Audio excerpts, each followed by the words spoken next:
Yes. Hi, hello, good evening. Welcome to Zen Trader Telugu. Okay, మనం today ఏం జరిగిందో మాట్లాడుకుందాం. మార్కెట్ ఇప్పుడు నేను చెప్పిన సెన్సెక్స్ గురించి ఎస్టర్డేనే చెప్పాను. మార్కెట్ బేరిష్గా ఉంది, బాగా గుర్తుపెట్టుకోండి. మార్కెట్ బేరిష్గా ఉంది అని క్లియర్గా చెప్పాను. స్ట్రాంగ్ బేరిష్గా ఉంది అని. అది మ్యాక్సిమం ఒక 50-100 పాయింట్స్ వరకు గ్యాప్ డౌన్ అవ్వడానికి ఛాన్స్ ఉంది అనుకున్నాం, కానీ బట్ స్లైట్ గ్యాప్ డౌన్ అయింది. బట్ అగైన్ ఏదైతే ఉందో మన లాస్ట్ ఒక హాఫ్ అన్ అవర్గా ట్రేడ్ని మళ్ళీ రీటెస్ట్ చేసి మార్కెట్ ఫస్ట్ క్యాండిల్ని పడింది. మీకు అప్పుడు ఏం చెప్పానంటే, ఫస్ట్ క్యాండిల్ పడ్డ తర్వాత ఏమాత్రం ఒక గ్రీన్ క్యాండిల్ వేసినా సరే మార్కెట్ సైడ్ వేస్లో ఉండడానికి ఎక్కువగా ఛాన్స్ ఉంటుంది, వెయిట్ చేయండి అని చెప్పా. బట్ ఇదేం చేసింది, మార్కెట్ టోటల్ 100% కంప్లీట్ చేసింది seller side. Okay, again complete చేసింది, పడింది. అంటే ఆల్మోస్ట్ సెన్సెక్స్లోని 73 ఒక 100 పాయింట్స్ పడి అగైన్ ఏదైతే చేసిందో దాన్ని 100% రీటెస్ట్ చేసి మరలా ఇక్కడ మార్కెట్ని ఒక 100% చేసిన తర్వాత అగైన్ ఇది ఒక 55 పాయింట్స్, ఇది ఒక 37 పాయింట్స్. అంటే అగైన్ ఇది ఒక 100 పాయింట్స్ ఇచ్చింది. మరలా మార్కెట్ మనం అనుకున్నలాగే జరిగింది. ఏం చెప్పాం, రెడ్ క్యాండిల్ దగ్గర కానీ ఇక్కడ కానీ మనకి 100% క్యాండిల్ తెస్తే అగైన్ ఇది టార్గెట్ అని చెప్పా. యాజ్ ఇట్ ఈస్ 100 పాయింట్స్ ఇచ్చింది. నిన్నే చెప్పాను 100 పాయింట్స్ ఇస్తుంది ఈ ప్లేస్ ఇది అని. మీరు క్లియర్గా మన వీడియోస్ చూడనట్టయితే చూసి మళ్ళీ ఒకసారి మళ్ళీ అగైన్ రీటెస్ట్ చేయండి, మనం చెప్పింది జరిగిందా లేదా అనేది. ఓకే, అండ్ టుమారో గురించి మాట్లాడుకుంటే సెన్సెక్స్ గురించి again tomorrow also same process. ఎలా అంటే as per our option chain market మళ్ళీ రేపటి కోసం ఏం చెప్తుంది అంటే సేమ్ చెప్తుంది. మార్కెట్ మరలా స్ట్రాంగ్ బేరిష్గానే ఉన్నాను, అలాగని విక్స్ కూడా ఏం పెరగలేదు. సో మార్కెట్ పడితే ఒక పాయింట్ ఆఫ్ ఏరియా నుండి పడి మరలా అక్కడ నుండి సైడ్ వేస్, అంటే ఇది ఏ విధంగా అయితే పడి మళ్ళీ వెళ్ళి ఇలాగ సైడ్ వేస్లో ఉండిపోయిందో సేమ్ మార్కెట్ అలా సైడ్ వేస్లో ఉండొచ్చు. లేదు అనుకుంటే విక్స్ కానీ ఏమాత్రం ఇంక్రీజ్ అయితే ఇంకా ఎక్కువగా ఫాలో అవడానికి ఛాన్సెస్ అయితే ఉన్నాయి. అంటే 76,530 వరకు, అంటే ఒక 400 పాయింట్స్ పడడానికి అయితే ఛాన్స్ అయితే ఉంది. అంటే ఇప్పుడు ప్రజెంట్ క్లోజింగ్ బట్టి నేను చెప్తున్నాను 400 పాయింట్స్ అని. ఓకే, విక్స్ మాత్రం పెరిగితే మార్కెట్ ఖచ్చితంగా పడుతుంది. మన ఆప్షన్ చైన్ ప్రకారం ప్రజెంట్ ఉన్న సినారియోలో మార్కెట్ అయితే బేరిష్నే చూపిస్తుంది. మీరు ఎంతసేపు చూసినా బేరిష్ని చూపిస్తుంది అంటే బేరిష్ సైడే ఉండాలి. బట్ ఎప్పుడైతే ఒక హ్యూజ్ క్యాండిల్ ఆర్ ఏదైనా ఒక స్ట్రాంగ్ క్యాండిల్ వేసి ఇమీడియట్గా గ్రీన్ క్యాండిల్ వేసింది అంటే మాత్రం ఆలోచించండి, అప్పుడైతే అసలు ట్రేడే చేయకండి. Got it.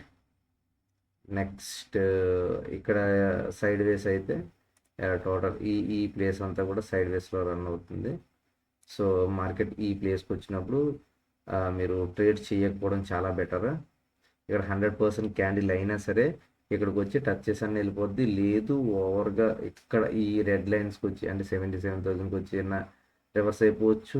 76,000కి వచ్చిన తర్వాత రివర్స్ 76,700కి వచ్చినప్పుడు అయినా సరే రివర్స్ అయిపోవచ్చు.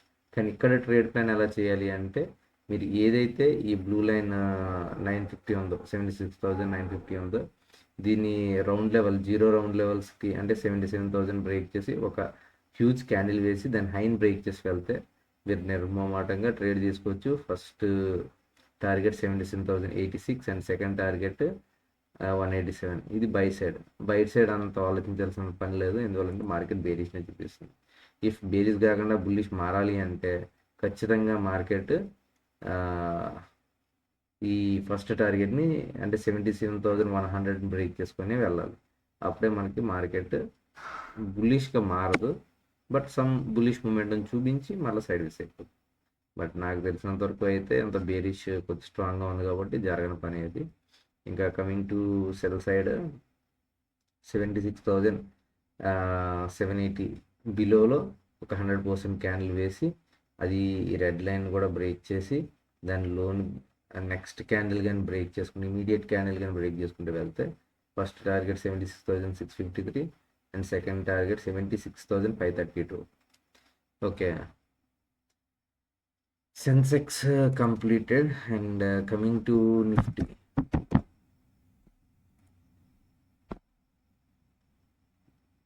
ఓకే, నిఫ్టీ ఏం మాట్లాడుకున్నాం నిన్న? మార్కెట్ సేమ్, అది ఇది సేమ్ ఉంటుంది. ఇక్కడ ఎక్కడ 100% క్యాండిల్ వేసినా సరే మార్కెట్ కిందకే వస్తుంది, కానీ మళ్ళీ కిందకి అంటే 24,052 వరకు వచ్చి మళ్ళా అదే 24,110 కానీ బ్రేక్ చేస్తే 150 అనేది టార్గెట్ అని చెప్పుకున్నాం. ఎనివే సేమ్ అది ఇది ఒకలాగా ఉంది. ఇక్కడ ఆల్రెడీ మన ఇది సైడ్ వేస్ అని చెప్పాం, సైడ్ వేస్ని బ్రేక్ చేసి కిందకి వచ్చింది. ఇక్కడ స్వింగ్ వచ్చిన తర్వాత రావాలి అన్నాం, బట్ బిఫోర్నే ఇలా కూడా అనుకోవచ్చు, ఇది ఒక స్వింగ్ చేసింది, మళ్ళీ ఇమీడియట్ హైన్ కాదు లోస్ని చేసుకుంటూ వచ్చింది. So break point as it is, ఈ బ్రేక్ పాయింట్ దగ్గరే బ్రేక్ కూడా ఇచ్చింది. మనం ఆల్రెడీ లైన్ ఏదో డ్రా చేసాం, దాని టార్గెట్ ఏది ఇచ్చినట్టు మన ఇచ్చిన టార్గెట్ వరకు కూడా వచ్చింది. అది ఇది మార్కెట్. అండ్ మన సైడ్ వేస్ ఇంట్రాడే గురించి చూసుకుంటే ఇక్కడ ఈ ప్లేస్లో అసలు మీరు ట్రేడే చేయొద్దు. ఈ ప్లేస్లోనే కాదు, ఈ రెడ్ లైన్ నుండి ఈ రెడ్ లైన్ వరకు మీరు అసలు ట్రేడ్సే చేయొద్దు. మ్యాక్సిమం మార్కెట్ అంతా సైడ్ వేస్ ఉండడానికే ట్రై చేస్తుంది. మనకు మార్కెట్ నార్మల్ అవ్వాలి అంటే 24,000 బ్రేక్ చేసి ఒక 100% క్యాండిల్ అయ్యి దాన్ని బిలో క్లోజ్ చేస్తే మార్కెట్ డౌన్ సైడ్ రావడానికి ఛాన్స్ ఉంది. ఇక్కడ ఇంకోటి ఏంటి అంటే మార్కెట్కి ఇది అంతా కూడా స్ట్రాంగ్ బుల్లిష్లా కనిపిస్తుంది, అదే స్ట్రాంగ్ సపోర్ట్లా కనిపిస్తుంది మార్కెట్కి. ఈ స్ట్రాంగ్ సపోర్ట్ని ఒకసారిగా బ్రేక్ చేసి ఒక స్ట్రాంగ్ క్యాండిల్ వేసి లోన్ బ్రేక్ చేసుకుంటూ కంటిన్యూస్గా వచ్చే రిజెక్షన్ లేకుండా క్యాండిల్ నిలబడగలిగితే మార్కెట్లో ఫాల్ అనేది కొద్ది హ్యూజ్గానే ఉంటుంది. ఫస్ట్ టార్గెట్ అయితే ఖచ్చితంగా 950. ఎప్పుడు మార్కెట్ 24,000ని బ్రేక్ చేసుకుంటే, బ్రేక్ చేసి 100% క్యాండిల్ వేస్తే అంటే 100 పాయింట్స్ చెప్తుంది అన్నమాట, సారీ 50 పాయింట్స్ చెప్తుంది అన్నమాట. ఇది నిఫ్టీ యొక్క సిచ్యువేషన్. ఇది అంతా కూడా ఎలా ఉంది, యాజ్ పర్ అవర్ ఆప్షన్స్ అయినా స్ట్రాంగ్ బేరిష్గా ఉంది. బాగా గుర్తుపెట్టుకోవాల్సింది, ఇప్పుడున్న మన సిచ్యువేషన్ స్ట్రాంగ్ బేరిష్గా రన్ అవుతుంది మార్కెట్. అది మొన్న రన్ అయింది, నిన్న రన్ అయింది, ఈరోజు రన్ అయింది. మొన్న పడి వెళ్ళింది, మరలా పడింది. నిన్న అలాగా స్టెప్ వేసుకుంటూ ఒక ర్యాంప్ వాక్లాగా వేసుకుంటూ వచ్చింది. అండ్ టుడే స్ట్రాంగ్గా ఒక 2 స్టెప్స్లో దిగి ఇంకా సైడ్ వేస్ అయిపోయింది. సో నా వీడియో కనుక నచ్చినట్టయితే లైక్ చేయండి, అలాగే సబ్స్క్రిప్షన్స్ పెరగట్లేదు, ప్లీజ్ సబ్స్క్రైబ్ కూడా చేసుకోండి. అండ్ యాజ్ యూజువల్ మీకు ఏం డౌట్స్ ఉన్నా కామెంట్ సెక్షన్లో మెన్షన్ చేయండి. Okay, thank you, good night.